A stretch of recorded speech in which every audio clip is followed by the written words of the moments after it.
If you are to choose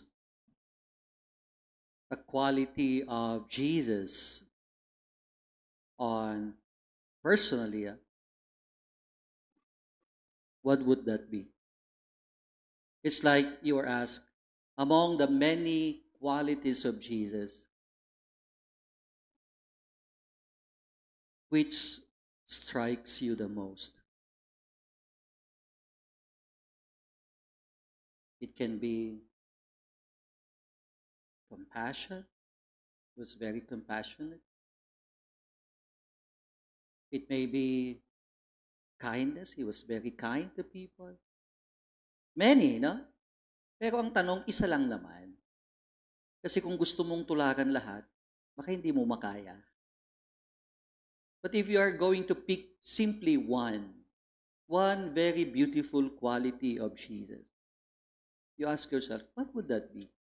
Then every day you would like to practice and live by that attitude or quality. Because in the gospel for today, the second day of our Triduum, it presents to us one very basic and beautiful quality of Jesus. That is why many people came to him. And what is it? It is his availability to all. To all I said, why? Because in the gospel, even the demons approach him. And he would say, quiet. He would even entertain demons and evil. Why? Because he was always available to all.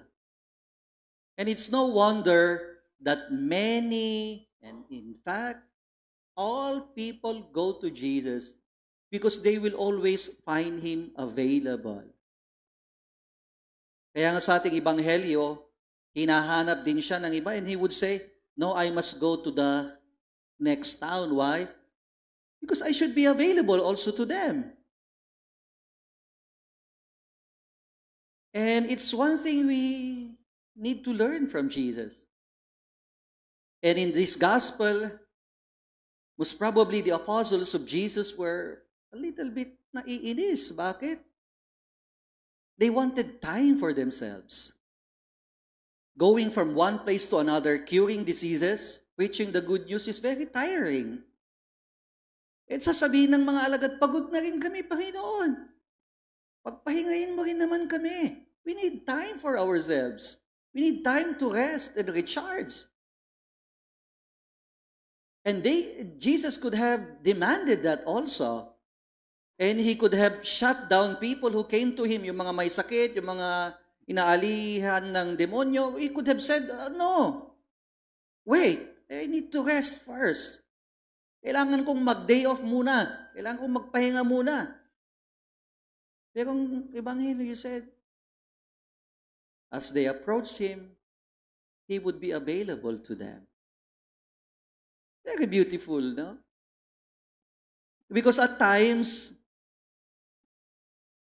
availability is very important.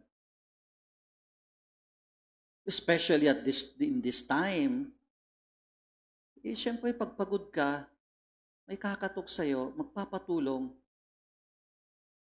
Kung minsan, parang ayaw mo.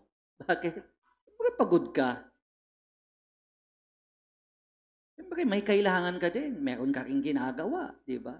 And you would say, I deserve to rest. I am entitled to rest. I am entitled to have a vacation, to have a day off. Yun ang lagi mong naririnig eh. Kaya kung minsan, pag day off, walang schedule.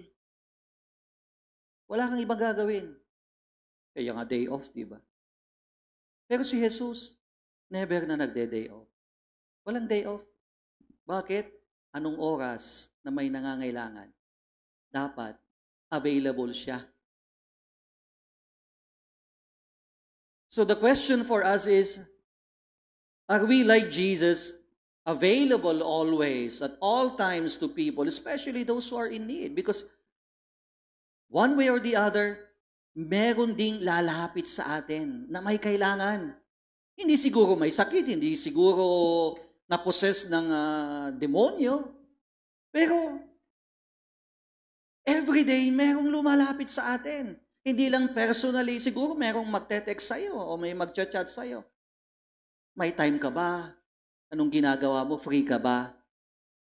Kung minsan sasabihin natin, ang dami nating excuse, busy ako. Meron akong ginagawa. Meron akong tinatapos. Nag-holiday ako. Ang dami nating tsetseboretche na excuse, di ba? But look at Jesus. Was he tired? Of course. He was human. Like us. Kailangan ba niya ng pahinga? Siyempre naman. Sino bang hindi kailangan ng pahinga? Pero para sa kanya, because he was always available, catering to human need was his priority. Ang pinaka-importante sa kanya, yung pagtugon sa pangangailangan ng tao. Para sa kanya, mas mahalaga yun kesa sa kanyang kapahingahan. Mas mahalaga yun kesa sa kanyang rest day o day off. Sana ito rin yung unang matututunan natin sa kanya, no? Na kahit pagod ka, gusto mong magpahinga, pero merong nangangailangan at lalapit sa'yo, maging available ka. Huwag mong ipagkait ito. Be available just like Jesus. And be available to all. Kaya nga, i-highlight ko yung to all Pwede kung minsan available ka nga, pero sa mga piling-piling tao lang. But Jesus was available to all. And so must we. And secondly, the final thought of the gospel for today is, all of us approach Jesus. Just like the people in the gospel. Many approach Jesus.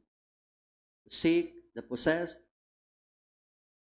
Even the apostles approached Jesus because the mother-in-law of Peter was sick with fever.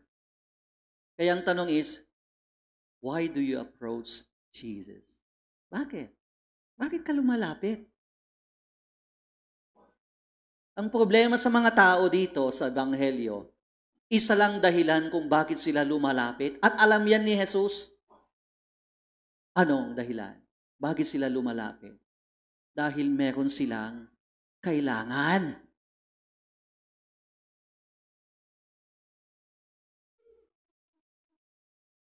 Lumalapit sila, wala nang ibang dahilan. They need something from Jesus. Kaya ang tanong, kung wala kaya silang kailangan, lalapit kaya sila? The answer may be, hindi. It is a good reminder. Alam niyo, the maturity of faith is not whether you approach Jesus or not. Kasi kaya ng sabi ko, lahat po tayo lumalapit kay Jesus. But it must be the right motivation. Maraming tao lumalapit sa Diyos, pero lumalapit lang dahil may kailangan. Pero pag walang kailangan, parang hindi naaalala ang Diyos. Maraming taong ganyan. Pag okay ang lahat, wala namang kailangan. Lahat ng kailangan nila, meron. These are the people who barely remember God. Pero pag meron ng need, lalapit sa Diyos yan. Automatic kasi sa tao, it's the human condition. When I am in need, I need to go to God. That's human tendency. Pero parang sinasabi ni Jesus, sana hindi lang manatili doon. Kasi ang hinahanap ni Jesus dito, lalapit ka so that you can encounter Him. So that you can have a personal connection with Jesus. Kahit wala kang pangangailangan, lumalapit ka pa rin. Bakit? Gusto mo siyang ma-encounter. Gusto mong magkaroon ng isang relasyon kay Jesus. May pangangailangan ka man o wala. Hindi yun ang determining factor. It's not need. It's supposed to be the desire to have a personal encounter with God. That is the correct motivation in approaching God. It's not because you need something from Him, but it is because you desire to encounter this Jesus and have a personal connection, relationship with Him. Ngayon ang tanong, ilan kaya sa mga taong lumalapit kay Jesus, ang kanilang motivation para makilala ko si Jesus, para maging ka-close ko si Jesus. Makakakaunti.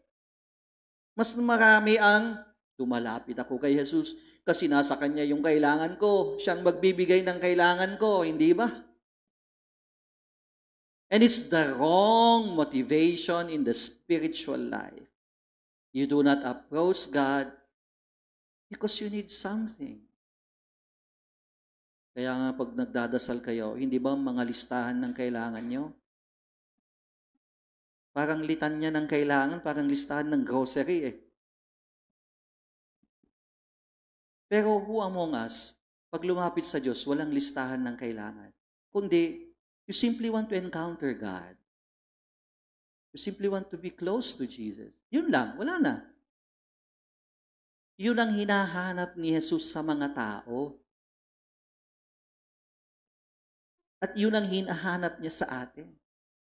Meron ba yun sa atin o wala? And so, my dear brothers and sisters, as we continue to prepare ourselves for the Nativity of the Blessed Mother on Friday, sana wag nating kalimutan, let us not forget these two very important lessons of the gospel for today. First, always remember Jesus. He is a person who is always available to all. Even if he is tired, he is lonely, or he needs rest or vacation, he will still make himself available to people. Sana ganun din tayo. Pag lalapit ako sa inyo, sana available din kayo. Para kung lalapit kayo sa akin, available din ako para sa inyo. At pag lalapit tayo sa isa't isa, available tayong lahat para sa iba. Yan si Jesus. Sana maging ganyan din tayo. And secondly, and more importantly, let us ask ourselves, why or what motivates me to approach God?